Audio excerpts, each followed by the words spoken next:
জয় শ্রী হরি শ্রী বিষ্ণু নারায়ণ। আজকের বিষয়টা খুব সুন্দর, খুব গুরুত্বপূর্ণ বিষয়। সঙ্গে থাকুন আর একটা লাইক অবশ্যই করে দিন। প্রথম থেকে শেষ পর্যন্ত সঙ্গে থাকুন, খুবই লাভবান উপকৃত হবেন। পৌষ মাস নিয়ে আজকে আমি আপনাদেরকে বলবো। এই পৌষ মাসে এমন কিছু জিনিস আছে যেগুলো গৃহ থেকে ভুলেও কাউকে দেবেন না। বাপের বাড়ি থেকে নিয়ে আসবেন না, কোনো আত্মীয় স্বজনের বাড়ি থেকে নিয়ে আসবেন না। গৃহের মধ্যে এমন কিছু কাজ আছে যেগুলো ভুলেও করা উচিত নয়, সেগুলো কিন্তু মেনে চলতে পারলেই আমাদের গৃহে চিরস্থায়ী থাকেন মা লক্ষ্মী। পৌষ মাস হচ্ছে মা লক্ষ্মীর মাস। আর এই পৌষ মাসে আমি একটা খুব সুন্দর টোটকার কথা বলে দিচ্ছি, সেটা করুন, গৃহে আর্থিক উন্নতি আসবেই আসবে। গৃহের প্রত্যেকটা মানুষ, প্রত্যেক সদস্য ভালো থাকবে। পৌষ মাসেই বেশি রোগ জ্বালা, বিপদ আপদ, দুর্ঘটনা। তারপরে এই পৌষের শীতে বাড়ির মধ্যেও বয়স্ক মানুষদেরও অনেক রকমের সমস্যা দেখা দেয়। আবার এই পৌষ মাসেই বেশিরভাগ ক্ষেত্রেই দেখা যায় যে মানে বয়স্ক মানুষরা মারাও যান, এমনও হয়। পৌষ মাসেই কিন্তু অনেক রকমের দুর্ঘটনাগুলো আমাদের সঙ্গে ঘটে যায়। তাই পৌষ মাসটাকে অবহেলা করলে চলবে না। পৌষ মাসটাকে খুব গুরুত্ব দিয়ে মেনে চলতে হবে। সেই কথাই আছে জানেন তো, কারোর সর্বনাশ কারোর পৌষ মাস। পৌষ মাস কিন্তু উন্নতির একটা ভীষণই মাস। পৌষ মাসকে মল মাস বললেও কিন্তু পৌষ মাস মা লক্ষ্মীর মাস। আর এই পৌষ মাসে যদি মা লক্ষ্মীর সেবা করতে পারেন তাহলে মা লক্ষ্মীর আশীর্বাদ পাবেন। আর গৃহে দেখবেন সদা সর্বদা মা লক্ষ্মী বিরাজ করবেন। অর্থের জন্যই তো এত কষ্ট করা। যে গৃহে অর্থ নেই, দারিদ্রতা, সেই গৃহে তো অশান্তি বিরাজ করবেই, তাই না? অর্থ রোজগারের জন্য মানুষ কি না করে, কত পরিশ্রম করে। কিন্তু আমাদের এই বাস্তুশাস্ত্রে এমন কিছু জিনিস দেওয়া আছে যেগুলো অর্থ রোজগারের পথকে আরো বেশি করে প্রশস্ত করে। তো সেই জন্যই আমি আপনাদেরকে বলে দিচ্ছি যে পৌষ মাসে আপনারা এই কাজটা করবেন। আর বলি, যেগুলো গৃহ থেকে কাউকে দেওয়া যাবে না বা গৃহের মধ্যে যে কাজগুলো করা যাবে না সেগুলো একটু প্রথমে বলে দিই। আপনারা প্রথম থেকে শেষ পর্যন্ত সঙ্গে থাকুন, একটা লাইক অবশ্যই করে দিন, আর ভিডিওটা পুরোটা দেখুন। আশা করছি আপনাদের খুবই ভালো লাগবে। আমি শেষে বলে দিচ্ছি টোটকাটার কথা। প্রথমে আমি আপনাদেরকে যেটা বলবো সেটা হচ্ছে, এই পৌষ মাসে আপনাদের গৃহ খুব পরিষ্কার পরিচ্ছন্ন রাখতে হবে। রান্নাঘর, ঠাকুর ঘর খুব পরিষ্কার পরিচ্ছন্ন রাখতে হবে। পৌষ মাসে যদি ঠাকুরের সমস্ত জিনিস পরিষ্কার পরিচ্ছন্ন করতে পারেন তাহলে খুব প্রসন্ন থাকবেন মা লক্ষ্মী নারায়ণ। পৌষ মাসে গৃহে যদি কুকুর, বিড়াল, পশু পাখি, যে কোনো পশু পাখি, এমনকি ভিক্ষুক মানুষ যারা আসবে, কাউকে কিন্তু বিমুখ হতে নেই কারোর ওপরে, কাউকে তাড়াতে নেই। বা কোনো যদি ভিখারি চলে আসে, বলতে নেই যে অন্য বাড়ি ঘুরে এসো, তাকে অবশ্যই কিন্তু ভিক্ষা দেবেন। আর কোনো পশু পাখি যদি গৃহের মধ্যে চলে আসে, কুকুর বিড়াল চলে আসে, হয়তো বিড়াল অনেক সময় বাড়ির মধ্যে ঢুকেও যায়, কুকুরও বাড়ির মধ্যে ঢুকে গেছে, বিরক্ত বেজার হবেন না বা মুখ করবেন না, তাড়াবেন না। ঢিল ছুটতে যাবেন না বা ঝাঁটা দেখাতে যাবেন না, লাঠি দেখাতে যাবেন না। আপনারা যদি সম্ভব হয় এই পৌষ মাসে একটা পাত্রে জল অন্তত বাড়ির বাইরে রেখে দিন। এই পশু পাখিরা যদি এই জল খায় তাহলে জানবেন আপনার গৃহে সুখ আসবেই, মঙ্গল আসবে। আর পৌষ মাসে যদি আপনাদের গৃহে বড় বড় গাছ আছে তাহলে হয়তো কাটার প্রয়োজন, যে কেটে দিতে হবে, গাছটা খুবই অসুবিধে করছে, আমি বলবো কি এই পৌষ মাসে কাটবেন না। পৌষ মাসটা একটু রয়ে যান, পৌষ মাসের পরে আপনারা মাঘ মাসে কাটবেন, কোনো অসুবিধে নেই। কিন্তু পৌষ মাসে গাছপালাও গৃহের কাটবেন না। আগাছা হলে অবশ্যই পরিষ্কার করবেন, কিন্তু বড় বড় গাছ, অনেক সময় আম গাছ, জাম গাছ, কাঁঠাল গাছ বা বড় বড় আরো অন্য কোনো গাছ আছে, সেই গাছগুলোকে কেটে ফেলে দেবেন না যেন। এটা আপনারা একটু মনে রাখবেন। এই কাজটা করলে কি হয়, গৃহে ভীষণভাবে অমঙ্গল চলে আসে। গৃহের মধ্যে একটা দেখবেন মানে অশান্তি আমি বলবো না, গৃহের মধ্যে একটা অসুস্থতা, মানে শরীরের মধ্যে প্রত্যেক সদস্যের শরীরের মধ্যে একটা অসুস্থতা দেখা দেয়। তাই এই কাজটা করতে নেই। আর্থিকও একটু টানাটানি দেখা দেয়। দেখুন, এই গৃহের মধ্যে যদি তুলসী গাছ থাকে, আপনারা খেয়াল রাখবেন যেন তুলসী গাছ পৌষ মাসে মরে না যায়। তুলসী গাছে কিন্তু পৌষ মাসে প্রতিদিন একটু করে জল দেবেন, প্রতিদিন। তুলসী গাছটা যেন মরে না যায়। আর তুলসী গাছের যে পাতাগুলো খুব শুকিয়ে গেছে বা মঞ্জরি হয়েছে, মঞ্জরি শুকিয়ে গেছে, সেগুলোকে ভালো করে ঝাড়িয়ে পরিষ্কার করে আপনারা জল দেবেন প্রতিদিন। দেখবেন তুলসী গাছ যেন মরে না যায়। আপনারা বৃহস্পতিবার দিন একটু করে কাঁচা দুধও দিতে পারেন জলের সঙ্গে মিশিয়ে, তাহলে দেখবেন গাছটা সতেজ থাকবে, ভালো থাকবে। আপনাদেরকে এবার আমি বলবো যেটা, এই পৌষ মাসে অনেকেরই বাড়িতে তো পৌষ মাসে পিঠে হয়। এটা কিন্তু খুবই গুরুত্বপূর্ণ একটা ব্যাপার। আমি বলছি আপনাদেরকে, এটা আমি আমার বাস্তব অভিজ্ঞতা থেকে বলছি। পৌষ মাসে বাড়িতে যদি পিঠে তৈরি করেন, তাহলে ওই পিঠে কারোর বাড়িতে পাঠাবেন না, আপনার বাড়িতে বসিয়ে খাওয়াবেন।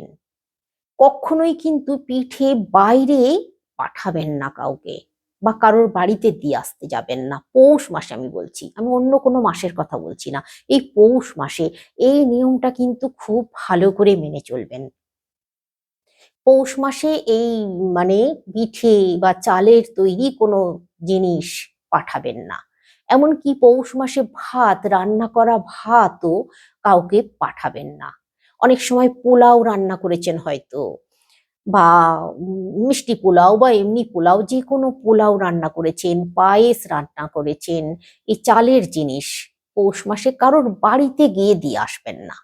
নিজের বাড়িতে আসুক, বাড়িতে বসিয়ে যত খুশি খাওয়াতে পারেন, কোনো অসুবিধে নেই। দেখুন, আমরা এমন অনেক কিছু জিনিস আছে নিজেদের অজান্তে সেগুলো ভুল করে ফেলি, আর এই ভুলের খেসারত কিন্তু আমাদেরকেই দিতে হয়, বারংবার দিতে হয় ভুলের খেসারত। কিন্তু সেখান থেকে তো আর বেরোতে পারি না, না? তো এবার যেটা বলবো আপনাদেরকে, এই পৌষ মাসে আপনারা আপনাদের বাড়িতে যদি কেউ মানে যদি কোনো মানে হিজড়ে চলে আসে, তাকে কিছু সহযোগিতা করবেন, কিছু টাকা পয়সা দেবেন। এতে কিন্তু গৃহে খুব উন্নতি আসে, মা লক্ষ্মী স্থিত হবেন। পৌষ মাসে কোনো মানে গরিব মানুষকে বলছি আমি, গরিব মানুষকে যার অর্থের সত্যি খুব প্রয়োজন, তাকে কিছু অর্থ যদি দান করতে পারেন আপনার সাধ্যের মধ্যে, সাধ্যের বাইরে গিয়ে কোনো কাজ করা কিন্তু উচিত নয়।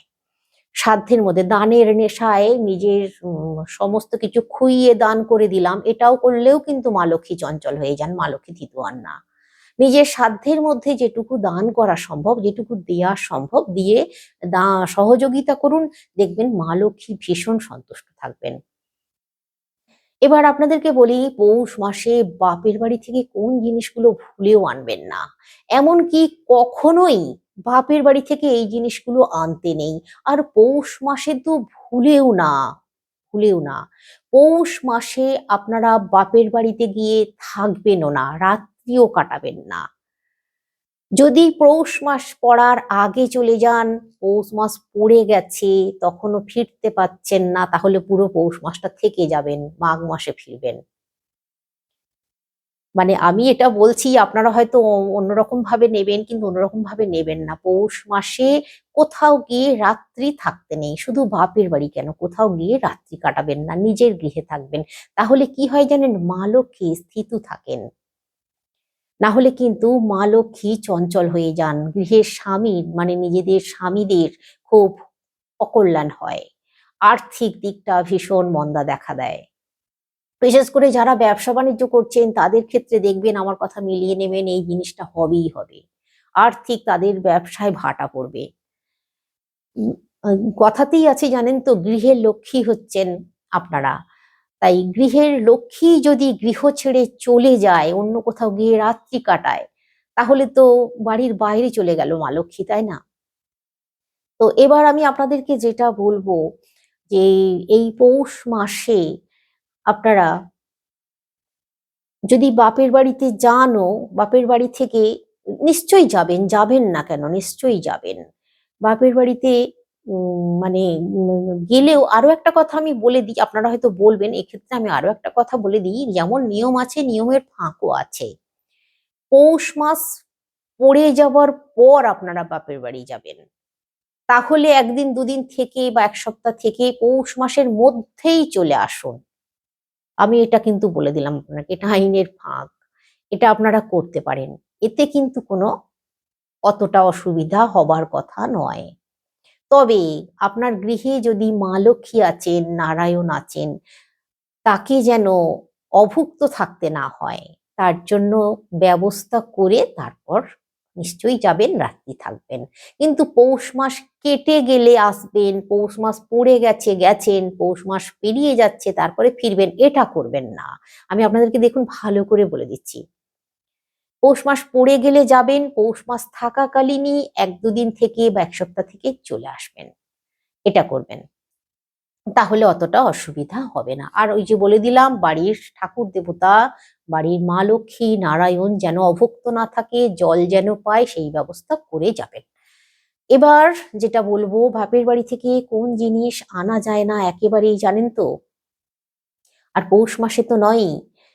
যেমন ধরুন, যদি মনে করুন আপনি আপনার বাপের বাড়িতে গোপাল ঠাকুর বা শিব ঠাকুর বা লক্ষ্মী ঠাকুরের পুজো করতেন, সেখানেই আপনি প্রতিষ্ঠা করেছেন, মানে আইবুড়ো বেলায় বলছি, বিয়ের আগে সেখানেই আপনি শিবের পুজো করতেন বা গোপাল রেখেছিলেন, মা লক্ষ্মীর পুজো করতেন, যে কোনো দেব দেবী ছবি বা পিকচারও বিয়ের পরে বাড়িতে, নিজের বাড়িতে আনতে নেই। কেন জানেন? কারণ আপনি তো সেখানেই প্রাণ প্রতিষ্ঠা করেছেন তার। আর আমাদের শাস্ত্রে বলা আছে, একবার যেখানে দেবতাদের প্রাণ প্রতিষ্ঠা করা হয়, এমনকি পিকচারেও কিন্তু আমরা তো পুজো করি, তাহলে প্রাণ প্রতিষ্ঠা করা হয়, যেহেতু আমরা প্রতিদিন নিত্য পুজো করি, সেখানেও কিন্তু দেবতারা আসেন। তো পিকচারই হোক বা মূর্তিই হোক, সেটা আর আনতে নেই, স্থানান্তরিত করতে নেই, এইটা শাস্ত্রে নিষেধ করা আছে। দেবতার প্রাণ প্রতিষ্ঠা যে গৃহে একবার হয়ে যায়, সেই গৃহ থেকে কোথাও আর মানে স্থানান্তরিত করতে নেই, নিয়ে যেতে নেই। তাই কখনো ভুলেও এই কাজ করবেন না। এতে করে আপনার স্বামীর কুল, বাপের কুল দুটোতেই ভীষণভাবে আর্থিক, মানে ধন সম্পদ নিঃশেষ হয়ে যাবে একেবারে। এটা কিন্তু সম্ভাবনা মানে ভীষণ ভাবেই আছে, এটা দেখাও গেছে অনেক ক্ষেত্রে। এবার যে জিনিসটার কথা বলবো সেটা হচ্ছে শিল নোড়া।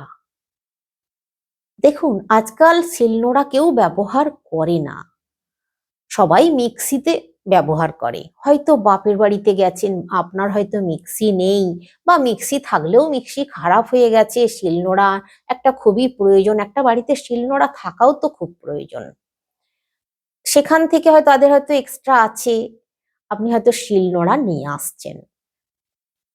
এটাও কেন আনতে নেই আমি আপনাদেরকে বলে দিচ্ছি।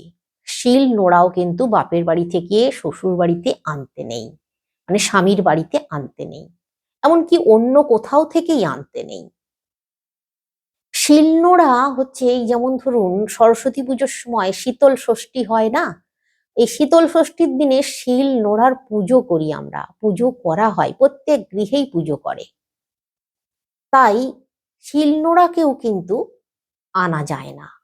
এটা আনলেও দুই পরিবারের মধ্যে দেখবেন চিড় ধরবে, দুই পরিবারের মধ্যে ভীষণভাবে কথা কাটাকাটি শুরু হয়ে যাবে, আর সম্পর্ক মানে ছেদ পড়বে, সম্পর্ক নষ্ট হয়ে যেতে পারে। এরপর যে জিনিসটার কথা বলবো সেই জিনিসটা হচ্ছে কুলো। কুলো আজকাল ব্যবহার কম, তবু মাঝে মধ্যে কুলোর প্রয়োজন পড়ে আমাদের। এই কুলো কিন্তু বাপের বাড়ি থেকে বা অন্য অন্য কোথাও থেকে আপনারা আনতে পারেন, কিন্তু বাপের বাড়ি থেকে কুলো ভুলেও নিজের বাড়িতে আনবেন না, স্বামীর বাড়িতে। কুলোও কিন্তু মা লক্ষ্মীর জিনিস, তাই কুলোটাকেও আপনারা আনবেন না। এরপর যেটা বলবো সেটা হচ্ছে চালুনি। চালুনি বাঁশেরও হয়, এমনিও হয়। বাপের বাড়ি থেকে চালুনিও নিজের গৃহে আনবেন না। এতে করে কি হয় জানেন, মানে পরস্পরের মধ্যে, দুই পরিবারের মধ্যে একটা সবসময় মানে একটা সমালোচনা হবে, ভুল ধরাধরি শুরু হয়ে যাবে, ভীষণভাবে তার ভুল ধরতে শুরু করবে। এ ওর ভুল ধরতে শুরু করবে, ও ওর ভুল ধরতে শুরু করবে, তার এই দোষের জন্য এই হয়েছিল, সেই হয়েছিল, এই রকম নানান রকম একটা সমালোচনা সব সময়ের জন্য তৈরি হয়ে যাবে, আর যেটা কিনা ভীষণভাবে আমাদেরকে ক্ষতির মুখে ঠেলে দেবে, আমাদের সম্পর্কটাকেই কিন্তু নষ্ট করে দিতে পারে। তাই চালুনিটাও কিন্তু আনবেন না। এবার যে জিনিসের কথা বলবো সেই জিনিস হচ্ছে ধারালো জিনিস, যেমন ধরুন বঁটি, কাঠারি। বেশিরভাগ ক্ষেত্রেই দেখা যায় বাপের বাড়ি থেকে বঁটি, কাঠারি এই জিনিসগুলো শ্বশুর বাড়িতে নিয়ে আসা হয় স্বামীর বাড়িতে। এগুলো খুবই প্রয়োজনীয় জিনিস, এগুলো নিয়ে আসা হয়। এমনকি বাপের বাড়ি থেকে কিনেও নিয়ে আসা যাবে না, মানে বাপের বাড়ির কাছাকাছি হয়তো কোথাও মেলায় গেছেন বা কোথাও গেছেন, সেখান থেকে কিনলেন, কিনে বাপের বাড়িতে ঢোকালেন, আবার সেই জিনিসটা নিজের বাড়িতে নিয়ে আসলেন, এটাও কিন্তু করা যাবে না। ধারালো যে কোনো জিনিস বাপের বাড়ি থেকে আনা যাবে না, যে কোনো জিনিস, কাঁচি, কুড়ুল, কোদাল। এমনকি অনেক সময় দেখা যায় কাছাকাছি বাপের বাড়ি, সেখান থেকে আপনার প্রয়োজন হয়েছে কুড়ুল কোদাল নিয়ে এসে কাজ করলেন, আবার দিয়ে আসলেন। প্রয়োজন হয়েছে, মিস্ত্রি লেগেছে, কুড়ুল কোদালের প্রয়োজন হয়েছে, ছুটে গেলেন, নিয়ে আসলেন, আবার দিয়ে আসলেন। এটাও কিন্তু করা যাবে না। এমনকি বাপের বাড়ির লোকজনও আপনার বাড়ি থেকেও এই ধারালো জিনিস নিয়ে যাওয়াও খুবই অমঙ্গলের, খুবই অমঙ্গলের। দুই পরিবারের মধ্যে ছেদ শুরু হয়ে যাবে, এমনকি রক্তারক্তিও শুরু হয়ে যেতে পারে, হাতাহাতিও শুরু হয়ে যেতে পারে, ঝগড়া এমন জায়গায় পৌঁছে যেতে পারে। কুড়ুল, কোদাল, ধারালো যে কোনো জিনিস একেবারেই ভুলে আনবেন না। এই করলে কিন্তু ভাই বোনের মধ্যে বা দাদা বোনের মধ্যে, বাবা মা এদের সঙ্গে কিন্তু ভীষণভাবে ঝামেলা বেঁধে যেতে পারে। ওই যে বললাম, হাতাহাতিও শুরু হয়ে যেতে পারে। এবার আপনাদেরকে যে জিনিসটার কথা বলবো সেটা হচ্ছে ঝাঁটা। এই ঝাঁটাও কিন্তু বাপের বাড়ি থেকে আনা যায় না। এমনকি নিজে হয়তো কোথাও বাড়ি করেছেন, পুরনো বাড়ির ঝাঁটাও নিজের বাড়িতে ভুলেও আনবেন না। এবার যে জিনিসটার কথা বলবো সেটা হচ্ছে জামা কাপড়, পুরনো জামা কাপড়। পুরনো জামা কাপড় কেন আনা যায় না আপনাদেরকে বলে দিই। দেখুন, বিয়ের সময় বউ ভাতের দিন স্বামী স্ত্রীকে ভাত কাপড়ের দায়িত্ব নিলাম বলে, তাই মা লক্ষ্মী গৃহে প্রবেশ করেছেন, আর মা লক্ষ্মীর দায়িত্ব স্বামী নিচ্ছেন নিজে। সেখানে আপনি আপনার বাপের বাড়ির পুরনো জামা কাপড় আনবেন না। এতে করে মা লক্ষ্মীকে অপমান করা হয়, মা লক্ষ্মী ভীষণভাবে চঞ্চলা হয়ে যান। আপনি যখন বাপের বাড়িতে যাবেন সেগুলো ব্যবহার করবেন, পরবেন, আবার ওইখানেই রেখে দিয়ে আসবেন, এটা করবেন, তাহলে কিন্তু ভালো। নিজের স্বামীর পয়সায় জামা কাপড় পরার চেষ্টা করবেন। এতে করে কিন্তু আমি বলে দিচ্ছি আপনাদেরকে, ভীষণভাবে সংসারে দুর্ভিক্ষ লেগে যেতে পারে, মানে গরিব থেকে আরো নিম্নমানের গরিব হয়ে যেতে পারেন, ব্যাংক ব্যালেন্স শূন্য হয়ে যেতে পারে একেবারে, এটা কিন্তু হয়। তো এবার আমি আপনাদেরকে এই পৌষ মাসে যেটার কথা বলছিলাম, যে টোটকাটার কথা ছোট্ট করে একটু বলে দিই। পৌষ মাসে প্রতিদিন শুক্লপক্ষ থেকে শুরু করতে পারেন, শুক্লপক্ষের দিন থেকে শুরু করতে পারেন। অথবা বৃহস্পতিবার, যে কোনো বৃহস্পতিবার থেকে শুরু করতে পারেন।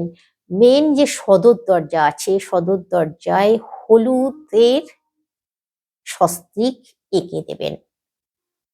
পরের দিন আবার ধুয়ে দেবেন, আবার নতুন করে এঁকে দেবেন, মানে মুছে দেবেন, দিয়ে আবার নতুন করে এঁকে দেবেন। প্রতিদিন স্বস্তিক এঁকে দিন। আর যে বিশেষ যে কাজটা করবেন এই পৌষ মাসে, 1 ঘটি পিতলের ঘটিতে নেবেন, তামার ঘটিতে নয়, বা স্টিলের ঘটিতে নয়, পিতলের ঘটিতে নেবেন। পিতলের ঘটিতে 1 ঘটি ধান রাখবেন। শুক্লপক্ষ থেকে রাখুন, শুক্লপক্ষের দিন থেকে পুরো মাসটা। বৃহস্পতিবার দিন থেকেও করতে পারেন, যাদের যেরকম সম্ভব হবে, সুবিধে হবে, তারা সেরকম ভাবে করুন। নতুন ধানের কথা বলছি, নতুন ধান যদি জোগাড় করতে পারেন, আর সেই ধান একটা ঘটিতে রেখে একটা পিঁড়ের উপরে বসিয়ে রাখুন আপনার বাড়ির উত্তর দিকে, মানে যেখানে আপনার ঠাকুর দেবতার স্থান আছে, সেই ঠাকুর দেবতার ঘরে উত্তর দিকে রেখে দিন। একটা শুদ্ধ জায়গায়, আমি এটা বলছি আপনাদেরকে, একটা শুদ্ধ জায়গায় বসিয়ে রাখুন। আর ওই ধানের উপরে রেখে দেবেন একটা 1 টাকার কয়েন আর একটা হলুদের গাঁট, আর কিচ্ছু না। রেখে ওইভাবে রেখে দিন। আর যদি আপনারা মনে ভাবছেন যে ওটা আলগা রেখে দেবো, তবে কি ওইভাবেই কিন্তু রেখে দেওয়াটা নিয়ম। এইভাবেই আপনারা রেখে দিন। যদি ভাবছেন যে ওর উপরে কিছু পোকামাকড়, কিচ্ছু হবে না, কোনো অসুবিধে নেই, কোনো পোকামাকড় পড়বেই না, দেখবেন একদম সুন্দর থাকবে। ওইভাবে রেখে দিন। আর প্রতিদিন যখন পুজো করবেন, সন্ধ্যা দেখাবেন, একটু ধূপ প্রদীপ দেখিয়ে দেবেন, প্রণাম করবেন মা লক্ষ্মীকে। দেখবেন আপনার গৃহে অর্থ, মানে যদি অর্থের ভীষণ টানাটানি চলছে, অর্থ দেখবেন আপনার গৃহে আসবে, চুম্বকের মতো আকর্ষণ করবে বলে না, সেই রকম হবে দেখবেন। এই কাজটা করুন পৌষ মাসে। মা লক্ষ্মী ভীষণ সন্তুষ্ট থাকবেন, মা লক্ষ্মী আপনার ঘরে সদা সর্বদা স্থায়ীভাবে থাকবেন। তো আজকে আসছি, সকলে সুস্থ থাকুন, ভালো থাকুন, শ্রীহরি শ্রী বিষ্ণু নারায়ণের কৃপায়।